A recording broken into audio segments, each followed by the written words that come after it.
tower of the Seville Cathedral in Spain.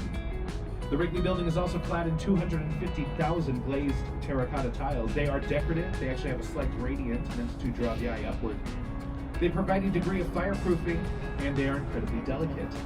So the Wrigley Building has to be washed by hand, which happens annually.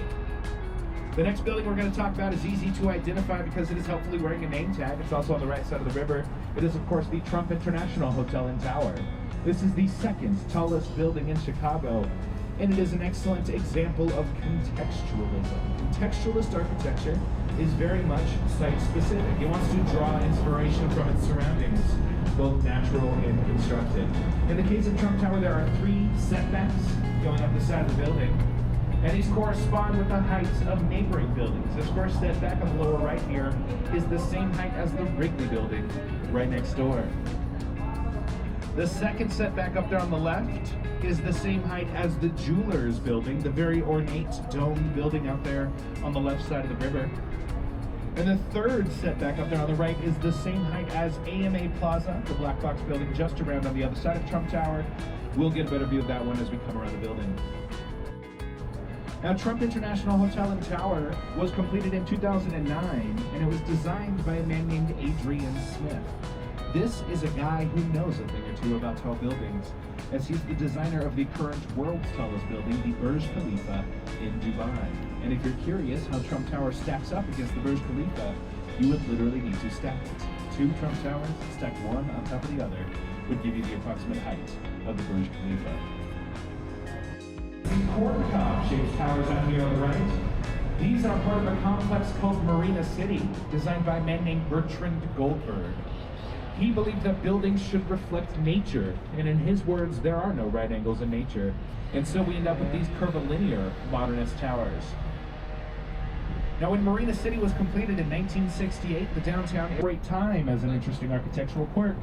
Beginning with 77 West Wacker, this mirrored building with the white stone up ahead there on the left. This is designed in a style called neoclassical. So breaking that down, you've got neo, which means new, and classical, which references the architecture of the ancient. So the inspiration for this building comes to us from the distant past, when the materials and techniques used were much more common in 1992 when the building was completed. Right next door to that, we've got this glass building with these cutouts going down the side. These cutouts represent Chicago's Connecticut architecture. It's got long vertical lines. The building's practically wearing pinstripes. It's got deep inset windows to enhance that verticality, and it's got geometric ornamentation. You can see the diamond and chevron panels along the bottom and along the top of the building. Art Deco has come to represent the opulence and optimism of the 1920s. Now, Merchandise Mart takes up 2 city blocks. It has 7.5 miles. There we go. This building that looks kind of like an arrow jammed into the riverfront here. This is 115 North Riverside, and the reason for its interesting shape, it's got that sort of Y shape or V shape down there at the bottom. And that's a result of the limitations of the land that the building sits on. The back 2/3 of that lot, if the wind pushes the building one way, the water sloshes back the other way, which helps to dampen that inertial force and keeps the building from moving too much in the wind. We'll actually discuss a couple of methods over the course of the tour of how builders manage drift. Now up here on the left side of the river, we got this glass building with these metal tripod legs out front here. This is Bank of America Tower. And those metal tripod legs are this building's response to that 30-foot setback requirement. By vaulting the 3rd floor into the air, for our purposes here on the tour, though, it also starts another timeline, and that's because this next section of the river up ahead on the right is actually a pretty concise illustration of architectural trends in the States. 2 North Riverside Plaza was completed in 1929, which is the same year that the stock market crashed. Simple and efficient, and like many modernist styles of architecture, they emphasize function over form. These are not meant to be beautiful. These are meant to be functional. Now, this is a style I mentioned before was popularized by Ludwig Mies.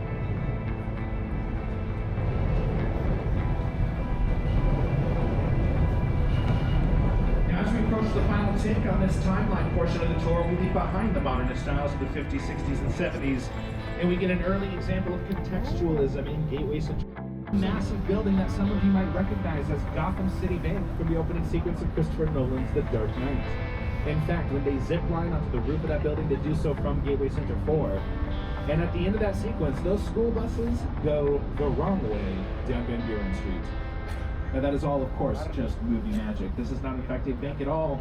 This is the Old Main Post Office, completed in 1932. It was the largest post office in the world at the time, and for good reason, since Chicago was the center of the mail-order catalog industry. Another excellent example of Art Deco architecture, long vertical lines, deep inset windows. It was purchased 20 years later, and the new owners spent $500 million converting it into offices to Burnham. And just 22 years after the Great Chicago Fire, Chicago would host the 1893 World's Fair. It's another excellent example of Art Deco architecture with, join along if you'd like, long vertical lines, deep inset windows, and geometric ornamentation. It's the last time I do that on the tour, I promise. It played the role of Wayne Enterprises in Batman Begins, and I know what you're thinking, but that is not in fact a Batman statue on top of that building. That is a statue of Ceres, the Roman goddess of agriculture, as a nod to the agricultural futures that were portrayed within the building. Now, at the time of its completion in 1929, the Chicago Board of Trade was actually the tallest building in Chicago, and it would hold that title for 35 years. But these days, a different building entirely holds that mantle. To be on board, and while the Willis Insurance Company did lease the naming rights to that building in 2009, most Chicagoans insist that it be called by its former name, the Sears Tower. So that is the name I will be using for the rest of the tour. In Chicago, and the third tallest building in the U.S. behind One World Trade Center and Central Park Tower in New York. Now, the Council on Tall Buildings and Urban Habitats, and yes, that is a real thing, defines the height of a building as the distance between the threshold of the lowest open-air public entrance and the top of the structure or permanent spire. It's that last bit that causes some controversy for fans of Sears Tower, because those structures at the top of the building there, those are antennas. They are not spires. And as a utility, rather than an architectural element, they do not count towards the height of the building. If they did, then Sears Tower would still not be the tallest building in the U.S. One World Trade Center would still have a speed of 25 feet. Can you believe it? So close.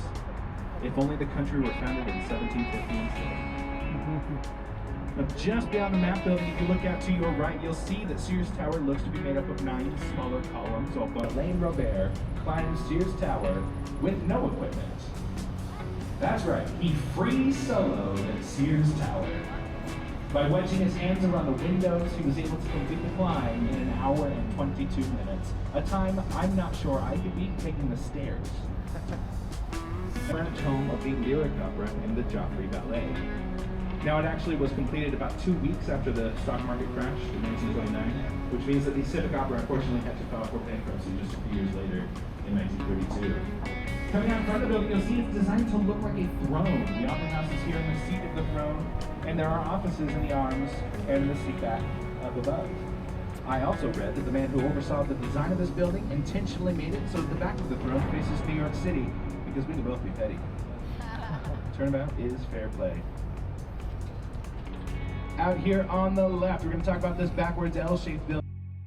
And with ownership of the land comes ownership of the air above it.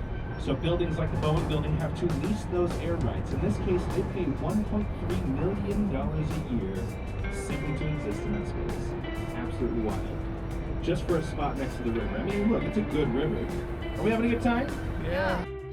But the result was, on January 2nd, 1900, the canal was opened, gravity took over, and the flow of the Chicago River reversed back towards the Mississippi rather than out to Lake Michigan. So to recap, over 100 years ago, engineers reversed the flow of the Chicago River. I think that's incredible.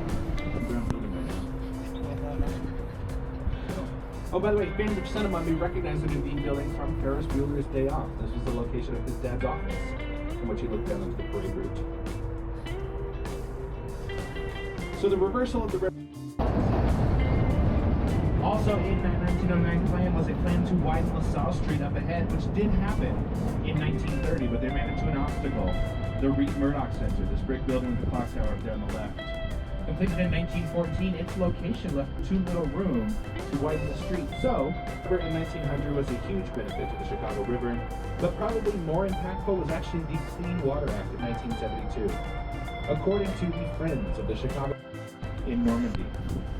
absolutely gorgeous building, but my favorite part isn't actually visible here from the river. But if you were to wander over there after the tour, and it is very close to our dock on Michigan Avenue, you would see embedded in the tower at street level stones from other structures from around the world. There's a piece of the Taj Mahal, the Great Wall of China, the White House. There's even a piece of one of the World Trade Center towers from September 11, 2001, embedded in Tribune Tower. It's like a niche museum right there on the street that you can walk right up to. It's incredible. Definitely worth a gander. This is also near where the first permanent settlement in Chicago was located. Right up here near where Founders Court is today was a trading post run by a Potawatomi woman named Kitty Hawa and her husband, of French and African descent, Jean-Baptiste Pointling, containing 400,000 gallons of water. So when the wind pushes the building, the water sloshes back, minimizes that inertial force.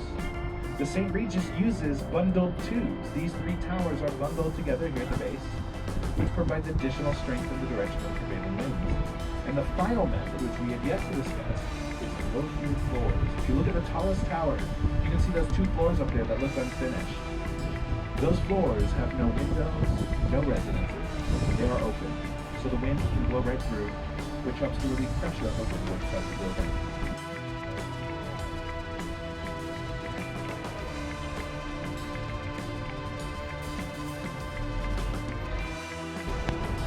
My final recommendation doesn't actually have a clever connection to the tour. It's just my favorite museum in the city. It is the Art Institute of Chicago. If you were to head a few blocks down south on Michigan from the river, you will find a massive building with iconic lions out front, and that is the Art Institute of Chicago.